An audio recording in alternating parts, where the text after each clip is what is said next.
Hi, this is Trevor Conquergood. Welcome to this week's RNK Software Club's video for the week.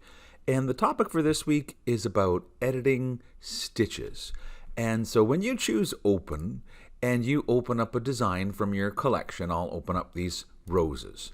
And if that design is not a Floriani file, if it's another format like PES or JEF or VP4 or any kind of machine format, then you always have the option of converting to outlines. But sometimes I prefer not to convert to outlines and simply open up the design as the original stitches.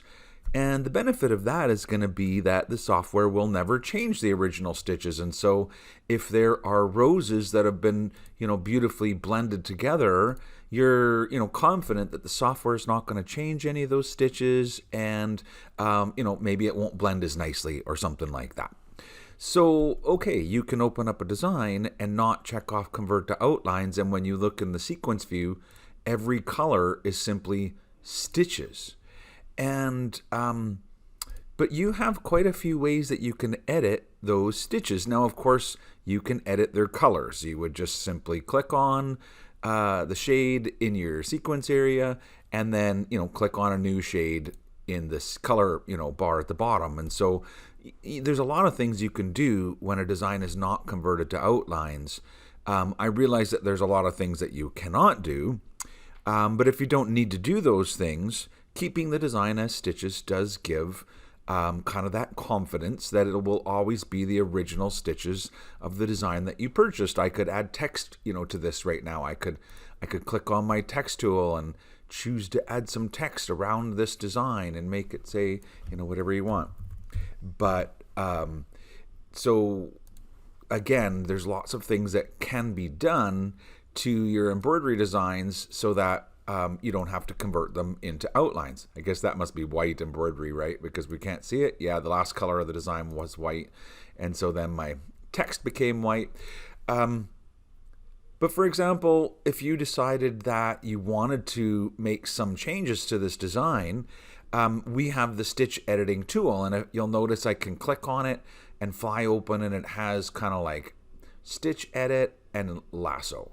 So with stitch edit, it's kind of like rectangle select. So I can rectangular select and see how it highlights the stitches. And so you can edit the stitches of your designs. Even this text, I could come in, let's click on the empty workspace. Let's, click on one of these stitches and make it wider. If there was some reason why you needed a little kind of funny stitch like that in the middle of your text, you could totally do that. The only thing is, if you're dealing with a text segment or a fill or any kind of really, resizable segment, in other words, this is something that if I made it bigger or smaller, the software would be generating new stitches. Well, watch what happens when we do that. So if I make it bigger, no problem, other than we totally lost the two little edited stitches that I made. And so just know that you can edit the stitches to your, fills and text, but those stitches won't remain edited if you were to do anything that caused this to regenerate the stitches. Even just coming in and selecting it and maybe going into my properties box and adding some pull compensation would be something that would cause it to click when I click apply. I'm going to lose that stitch edit again. So just know that stitch edits are not permanent if you want them to be permanent. So if I go in and I'm like, no, I really want that to be like that, and I never want to lose those little stitch edits that I made in my design, then what you can do is select that text segment and then right click and choose to preserve it as stitches. And when you preserve it as stitches, it'll no longer be a text segment. Over on the right, it says text, and I could come in here and change the font or, change the letters. Well, once I preserve it as stitches, then it's sort of like you saved it to the PES format and then opened it again. And so now the color for Trevor is simply stitches. The good news is now if you do anything, like slight resizings, it won't lose those changes to your stitches.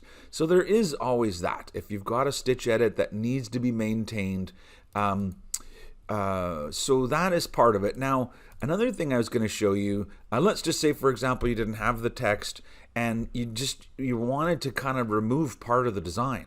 Like maybe you didn't want the top rows and you just wanted kind of like the vine with the 2 roses and you wanted to kind of get rid of part of it. Well, if I click and drag, I can select, all of those stitches. Oh, here, I guess I have to turn on stitch mode first. And then if I click and drag, whatever's in my box will become selected.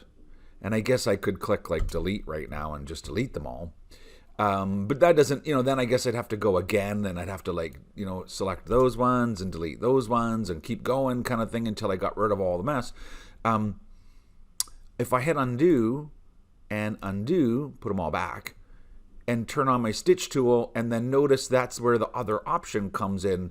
This is like a rectangle selection where I just draw a box to select, needle points, either click on one point or draw a box around a bunch. But here I could draw a lasso. So with a lasso, and it's kind of, it's a click and drag lasso. So I have to click and I have to keep holding the mouse down while I drag around. And now I'm going to try and carefully come through the little gap here. I should probably be a little more zoomed in right now, would help. But I'm just going to kind of go around as much of it as I can.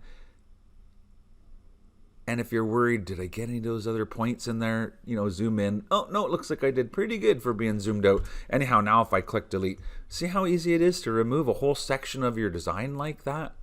So that's another thing that you might want to know about. And I guess I could come in here and go, I don't want all those stitches either, and just pressing delete on my keyboard gets rid of them. And so now you have kind of like totally changed the design. And so just know that there's a lot of ways that you can make edits to stitches. Another thing you can do with editing the stitches is insert a color stop. So if you're watching your design stitch out and you really wish that, it kind of maybe from right after that point, you're like, I wish everything after here was a different color. Well, I can use my slow redraw tool to put my kind of current stitch marker to anywhere I want to, and I can even go one stitch at a time here. So if I want to be really specific, I'll just go one stitch at a time until I get right to the stitch where I want to change the color. So see where, now it's sort of taken off down a road. So I'm going to go back to the beginning of that road and say that's where I want to make a color stop. And there's a stop button right here. All I have to do is click on stop. So the interesting thing is it's still all the same color, but notice now I can select. So let's see here. There were the original stitches. That was the first segment. And then there was all the stitches that came after that point. And so really we just added a stop, and currently they're the same color. It's like, summer green, the first half of it and the second half of it. So the machine will be stopping though, even though it looks like it's one color. When you press the stop, then your machine will actually stop in between these two. So really it's kind of more like it should look like that because it will be a stop at this point. And now if you wanted to have a different color, well then go ahead and just, click on any color. And so you can easily sort of add a color stop. And I just want to point out how that will affect what happens if you use a regular filled in shape. So I'm going to click on new workspace here, and just to demonstrate, I'm going to just draw a shape, whatever shape, and fill it in with red. So, okay, we've created a design and we can watch it stitch out. It does the underlay, it does the embroidery fill, and that's kind of the sewing sequence. Well, for example, if I put my needle somewhere in the middle and I click on stop, and I want you to notice in the sequence bar it says it's a fill, but if I click on it, there's the top half and there's the bottom half. And if I click on, for example, to change the color of the bottom half, now it'll split it into two. But I want you to also notice what it did. It converted your segment into stitches. So just know that it's totally possible to put a stop in the middle of a large filled area, but the software will no longer recognize it as like a rectangle. So once you insert that color stop at whatever place that you chose, it breaks it into two pieces and converts them to stitches. Now, it's still completely possible to select those stitches and kind of reverse, go the other way and right click and say convert to outlines. Now I'm back to having a shape for the fill and some extra shapes for some of the underlying stitches. But that is the software's ability to, I guess, understand, stitches and convert them into shapes. And it's, it isn't always a perfect kind of conversion. You might start out with a rectangle and then convert it into stitches.